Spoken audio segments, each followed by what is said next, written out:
1998, pendant que tout le monde rêve de piloter une Ferrari dans Gran Turismo ou de massacrer des démons dans Doom, un ovni débarque sur PS1 et PC. Un jeu où tu incarnes un flic dans un mecha qui se transforme en tank. Oui, c'était ça, Future Cop LAPD, le multijoueur de ce jeu était incroyable. Un jeu avec des explosions, des robots, une ville futuriste rongée par le crime et une ambiance à mi-chemin entre Blade Runner et Robocop. Le tout développé par Electronic Arts avant qu'il devienne une machine à microtransactions. Mais est-ce que Future Cop était un simple défouloir pixelisé ou une pépite sous-côté qui a jeté les bases de plein de concepts qu'on va retrouver 10 ans plus tard dans un jeu vidéo moderne? Spoiler, c'est peut-être un ancêtre oublié du MOBA. Ouais, juste ça, accroche-toi. Future Cop, c'est 2 jeux en un. Crime War, une campagne solo ou un coop en écran splitté, Respect éternel, où tu nettoies à Los Angeles avec cette artillerie de malade, et Precinct Assault, ce multijoueur en local, en 1 contre 1, ce mode stratégique où tu captures des bases, construis des unités et affrontes une IA qui veut t'écraser. Un peu comme si Mesh Warrior avait couché avec StarCraft pendant un épisode de X-Files. Et c'est pas une blague, le gameplay en vue isométrique, tellement fluide pour l'époque, tu passes à 2 robots bipèdes lourdement armés à un tank glissant à la vitesse de la lumière. Chaque arme a son feeling, chaque niveau a ses pièges, et il y a une vraie montée en puissance qui rend accro, et ce mode stratégique où tu captures des bases, construis des unités et affrontes une IA, en 1 contre 1, j'ai passé des heures, c'était génial. Le jeu est dur, mais juste. Pas de checkpoint toutes les 10 mètres, tu dois apprendre à lire les patterns, gérer ton énergie, prioriser les ennemis. Et le plus ouf, ce fameux mode justement, Precinct Assault, qui préfigure League of Legends ou Dota. Tu construis ta base, tu gères tes ressources, et tu pousses ton armée vers le cœur de l'ennemi. À l'époque, personne ne faisait ça dans un jeu d'action. Il y a un vrai sens de la stratégie, et des combats de boss à la mise en scène hyper stylés. Le level design bourré de raccourcis, d'embranchements, d'ennemis variés. C'est pas juste du shoot bête et méchant, vous pouviez invoquer des tanks, invoquer des hélicos, c'était très compliqué, c'était très cool. Et t'es dans un LA dystopique en 2098 où la criminalité a atteint un tel niveau qu'on t'envoie toi, un genre de Robocop géant, faire le ménage à coups de missiles à tête chercheuse. Les voix sont ultra riches, ultra clichés, les dialogues sentent bon les séries B futuristes, mais putain, tellement de charme, tellement d'ambiance entre la BO électro, les lumières néons et les niveaux qui allaient des bidonvilles aux bases lunaires. T'étais plongé dans un futur si crade et si jouissif. C'est comme si on avait mélangé Syndicate Wars pour la tactique cyberpunk, Warhammer pour le bourrinage, Twisted Metal pour la délire et le destruction totale, et un zeste de Halo Wars avant même que ce Halo existe. Mais avec une DA kitsch, 100% série Z assumée, et c'est pour ça qu'on l'aime.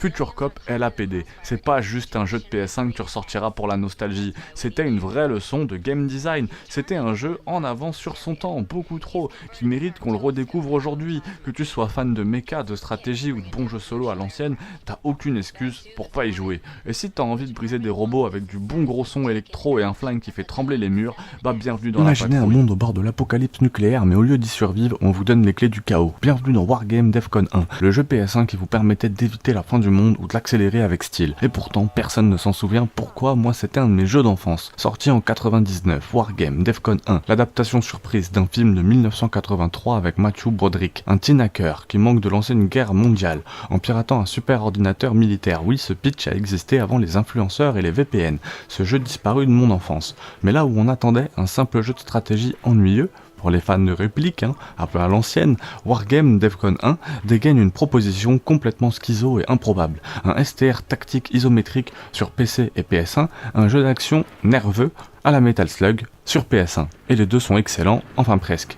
La version PS1, la plus connue, vous met aux commandes d'unités blindées futuristes dans des missions à la difficulté calibrée comme un vieux Command & Conquer.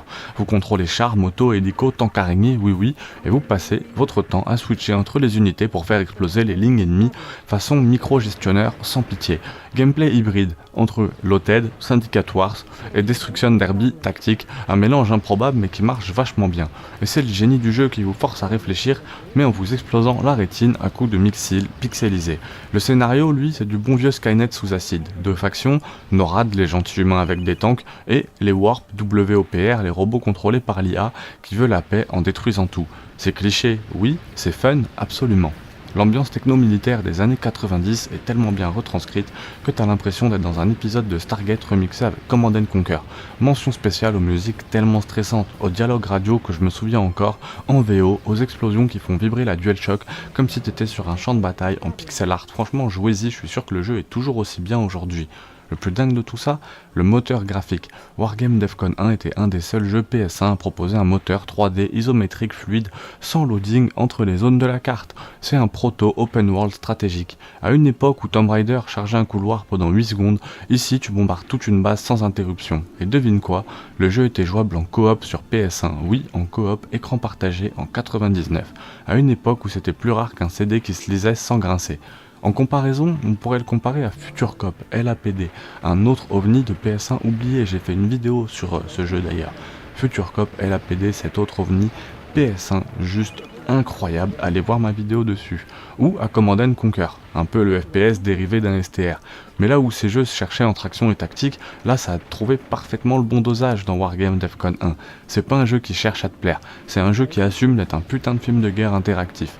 Wargame Defcon 1 c'est une anomalie de la PS1, un jeu trop sous-estimé, presque jamais cité dans les tops rétro.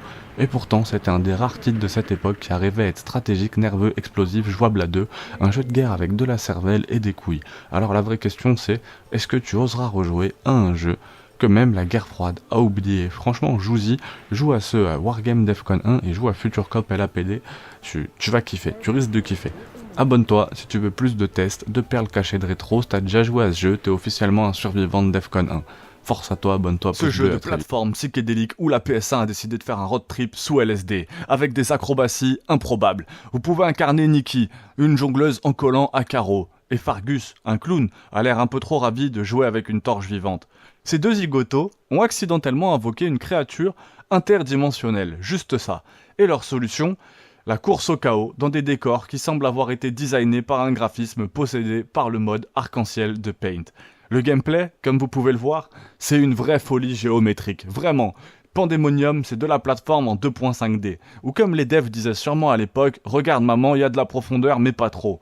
Les niveaux serpentent dans tous les sens, avec des angles de caméra qui feraient faire des AVC à un speedrunner. Nikki peut faire des doubles sauts façon je défie les lois de la physique. Et Fargus, il tournoie comme un Taz sous Red Bull. Mais attention, chaque saut raté, c'est une chute dans un vide aussi cruel qu'un repas de famille où t'as oublié ton alibi. Heureusement, les cœurs flottants sont là pour te rappeler que t'as signé pour un jeu rétro, où chaque hit te renvoie à tes erreurs avec un sourire extrêmement sadique.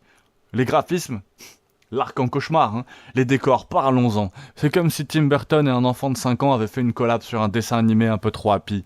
Champignons géants qui te scrutent, montagnes vivantes, arc-en-ciel maléfique. Sérieux. Même les nuages ont l'air d'avoir un truc à te reprocher. Et puis il y a les ennemis. Des espèces de bestioles sorties de cauchemars industriels, avec des animations tellement saccadées qu'on dirait qu'ils laguent, alors que c'est du local. Mais bon, ça passe, parce que tu viens pas dans Pandemonium pour chercher du photoréalisme, tu viens pour triper. Le son, c'est une transe complètement étrange. La bande-son, c'est de la techno médiévale, un mélange improbable de flûte magique et de beats électroniques. Chaque niveau est accompagné de musique, qui te donne soit envie de danser, soit de courir sur un mur.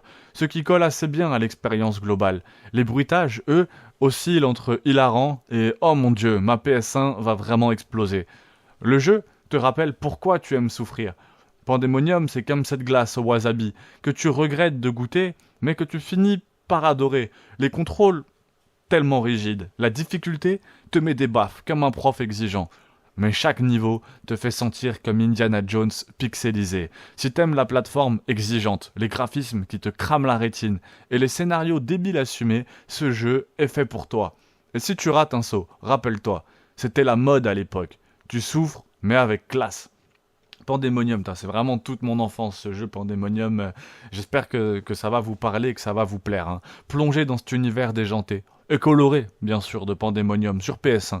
Ce jeu de plateforme, devenu culte, mais j'en ai pas beaucoup entendu parler sur YouTube. Hein. Je pense que je suis un des premiers vraiment à en parler. Faudrait que je regarde si Edouard en a parlé, mais une époque où tout était plus simple. Sauf éviter ces fichus ennemis en sautant comme une ballerine ivre. Revivez les aventures de Nikki et Fargus dans un monde aussi bizarre que fascinant.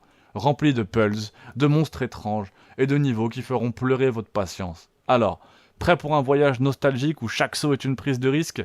Cliquez, ça vaut le détour. Abonne-toi, pouce bleu, à très vite.